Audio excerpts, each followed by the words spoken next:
A Target 12 Investigators exclusive, probing pensions. More than ever, it's critical to take a hard look at how your tax dollars are being spent.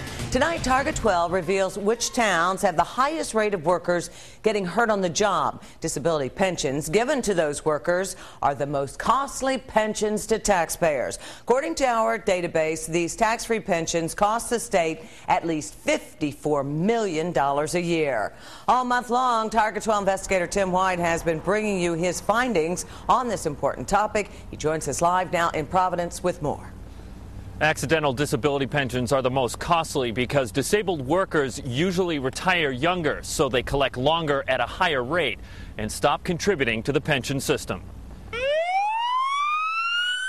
Focusing on the dangerous jobs of firefighters and police officers, Target 12 wanted to know on a percentage basis which major city or town in the state has the highest rate for costly accidental disability pensions. The community that tops our list is in Providence. It's West Warwick. 44% of all retired officers and firefighters are collecting a pension for being hurt on the job. Providence has a 43% accidental disability rate. Warwick is next at 34%. But the story with Providence really lies with the fire department. We discover of the 476 firefighters on retirement, more than half, 265 of them, are for accidental disability pensions. That's an accidental disability rate of 56%. I think people don't really understand the physical demands that the job has. Paul Dowdy is president of the Providence Firefighters Union.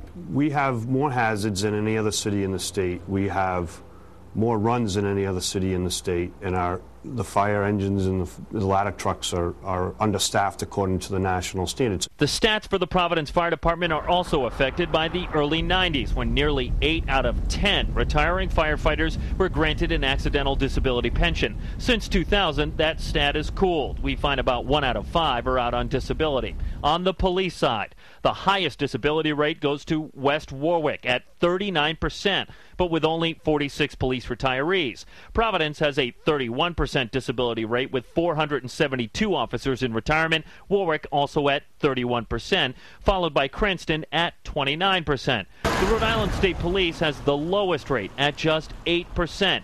Only 19 of the 230 in retirement out for on-the-job injuries. The lowest overall disability rate goes to the city of Pawtucket.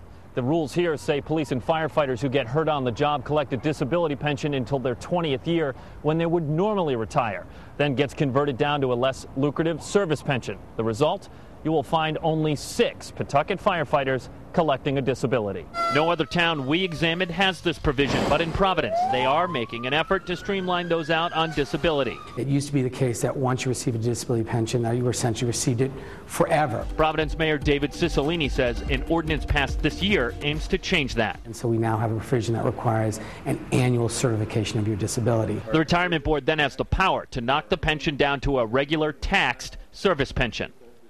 Another thing to consider, firefighters and police officers hurt on the job can go to any state college or university free of charge. This perk also applies to their spouse and children.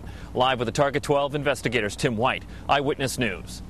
To take a look at the numbers for your town, the science behind the stats, and to watch the rest of our series on probing pensions, just log on to our website, WPRI.com.